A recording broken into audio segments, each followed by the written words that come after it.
Artemis Fowl, reading 6. Holly activated the thermal coil in her suit and climbed to 4,000 metres.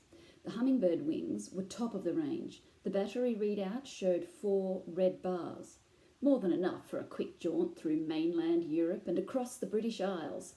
Of course, the regulations said, always travel over water if possible, but Holly could never resist knocking the snow cap from the highest Alp on her way past.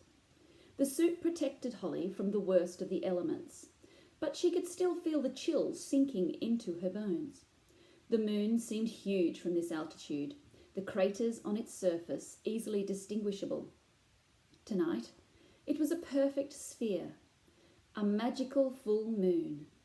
Immigration would have their hands full as thousands of surface-sick fairies were drawn irresistibly overground. A large percentage would make it, probably causing mayhem in their revelry. The Earth's mantle was riddled with illegal tunnels, and it was impossible to police them all. Holly followed the Italian coast up to Monaco, and from there across the Alps to France. She loved flying. All fairies did. According to the book, they had once been equipped with wings of their own, but evolution had stripped them of this power. All but the sprites. One school of thought believed that the people were descended from airborne dinosaurs, possibly pterodactyls. Much of the upper body skeletal structure was the same. This theory would certainly explain the tiny nub of bone on each shoulder blade. Holly toyed with the idea of visiting Disneyland Paris. The LEP had several undercover operatives stationed there, most of them working in the Snow White exhibit. It was one of the few places on Earth that the people could pass unnoticed. But if some tourist got a photo of her and it ended up on the internet, Root would have her badge for sure. With a sigh of regret, she passed over the shower of multicoloured fireworks below. Once over the channel, Holly flew low, skipping over the white-crested waves. She called out to the dolphins, and they rose to the surface, leaping from the water to match her pace. She could see the pollution in them, bleaching their skin white and causing red sores on their backs.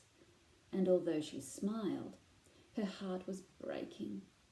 Mud people had a lot to answer for. Finally, the coast loomed ahead of her, the old country. Eriu, the land where time began, the most magical place on the planet.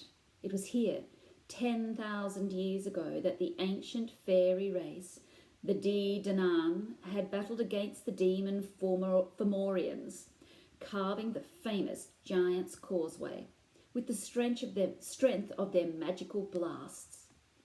It was here that the Fowl stood, the rock at the centre of the universe, where the fairy kings and later the human Ardri were crowned.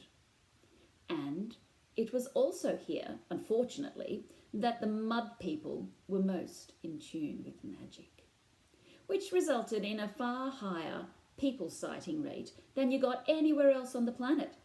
Thankfully, the rest of the world assumed that the Irish were crazy, a theory that the Irish themselves did nothing to argue about.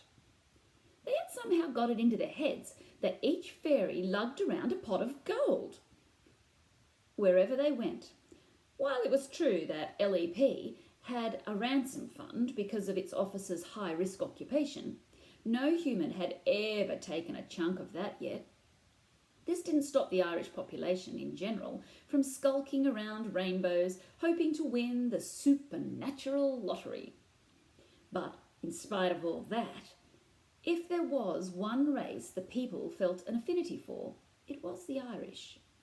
Perhaps it was their eccentricity, perhaps their dedication to the craic, as they called it.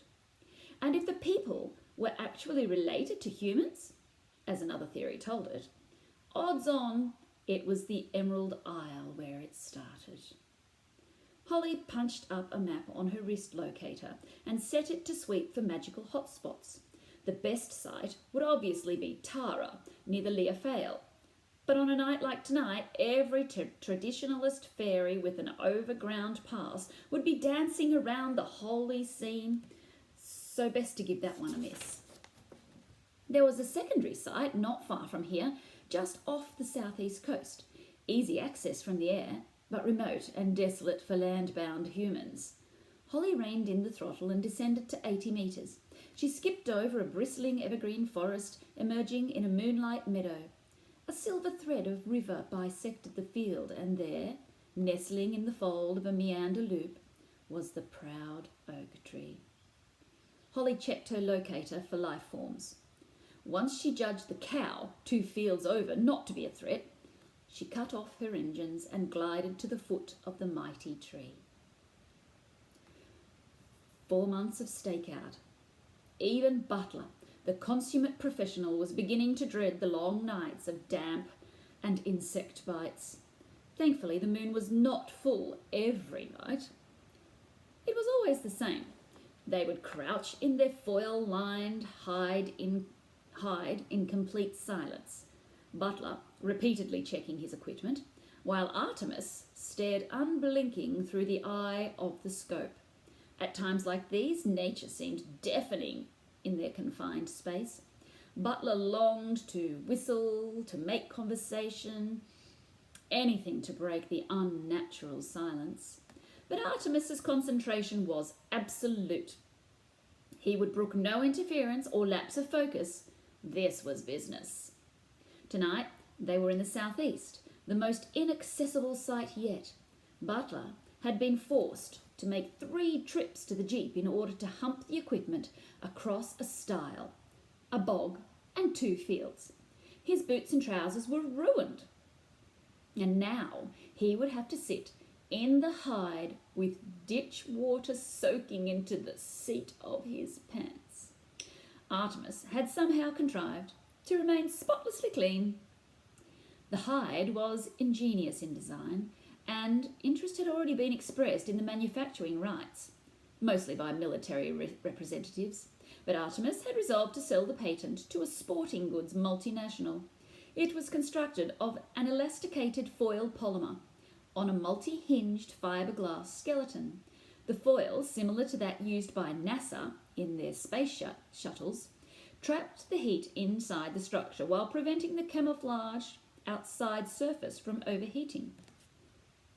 This ensured that any animal sensitive to heat would be unaware of its presence. The hinges meant that the hide would move almost like a liquid, filling whatever depression it was dropped into. Instant shelter and vantage point. You simply placed the velcroed bag in a hole and pulled the string. But all the cleverness in the world couldn't improve the atmosphere. Something was troubling Artemis. It was plain in the web of premature lines that spread from the corner of his deep blue eyes. After several nights of fruitless surveillance, Butler plucked up the courage enough to ask.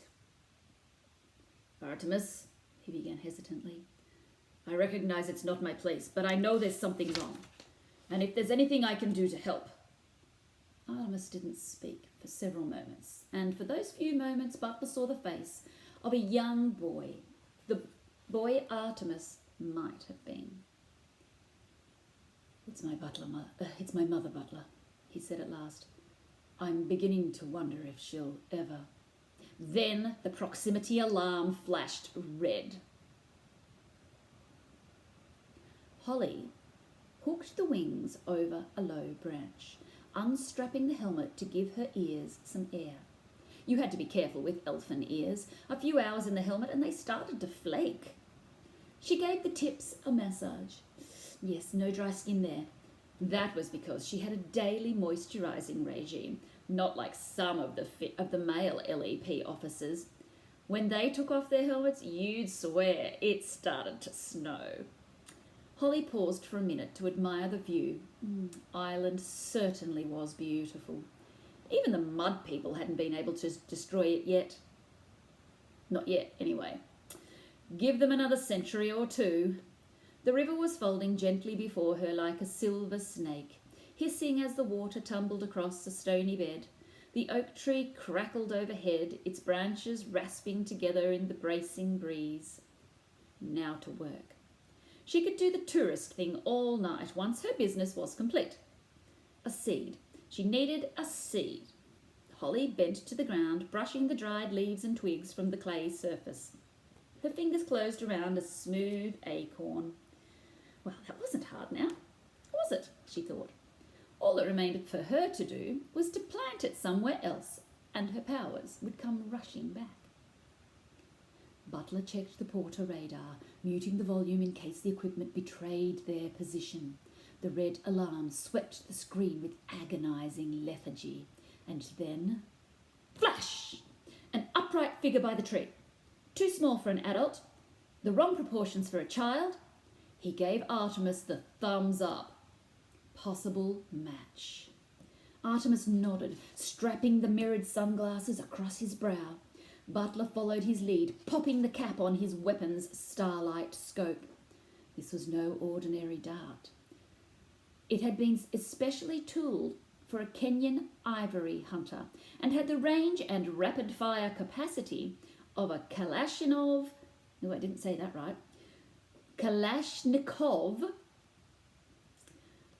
rifle. Butler had picked it up for a song from a government official after the ivory poacher's execution.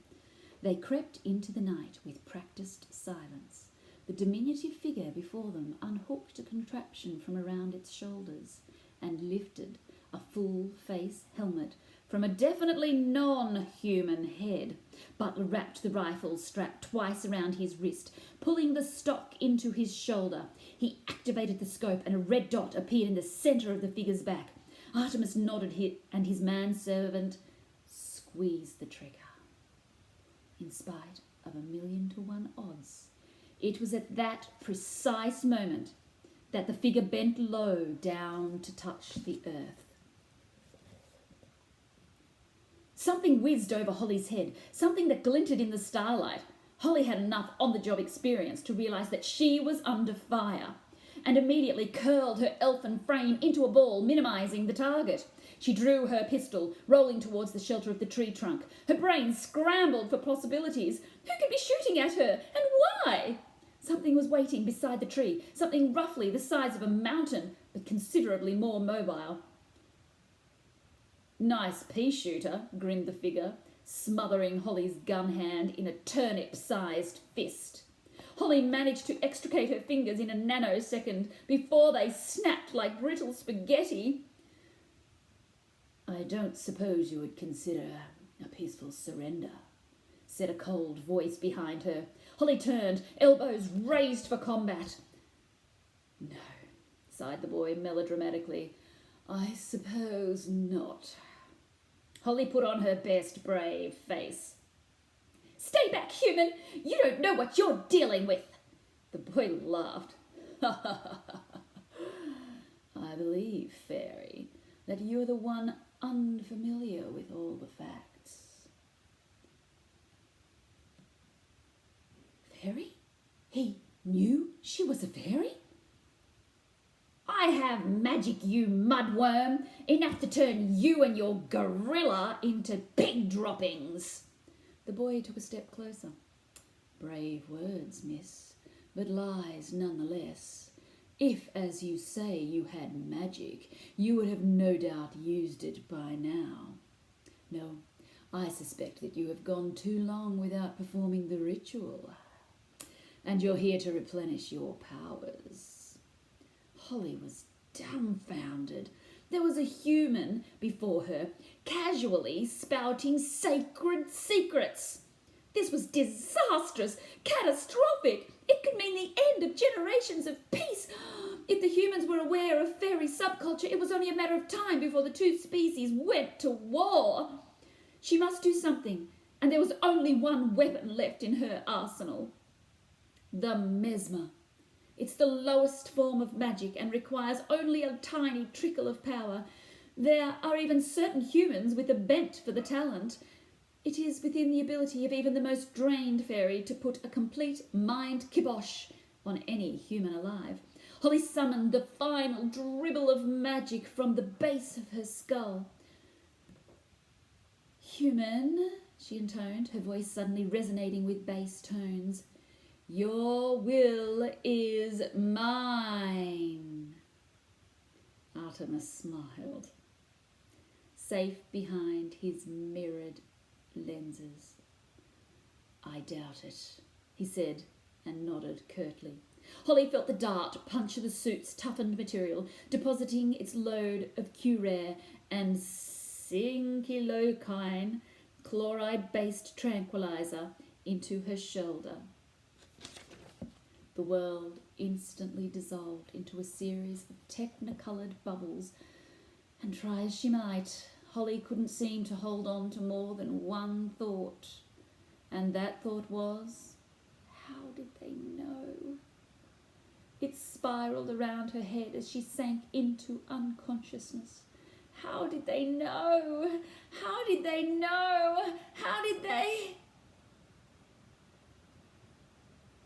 Artemis saw the pain in the creature's eyes as the hollow hypodermic plunged into her body, and for a moment he experienced some misgivings. A female? He hadn't expected that. A female, like Juliet or Mother. Then the moment passed, and he was himself again. Good shooting, he said, bending to study their prisoner. Definitely a girl. Pretty too, in a pointy sort of way. Sir? Butler was pointing to the creature's helmet. It was half buried in a drift of leaves where the fairy had dropped it. A buzzing noise was coming from the crown. Artemis picked up the contraption by the straps, searching for the source. Ah, here we are. He plucked the view cam from its slot, careful to point the lens away from the fairy, from him. Fairy technology. Most impressive, he muttered, popping the battery from its groove. The camera whined and died. Nuclear power source, if I'm not mistaken. We must be careful not to underestimate our opponents, Butler. Butler nodded, sliding their captive into an oversized duffel bag. Something else that he had to lug across 2 fields, a bog and a stile.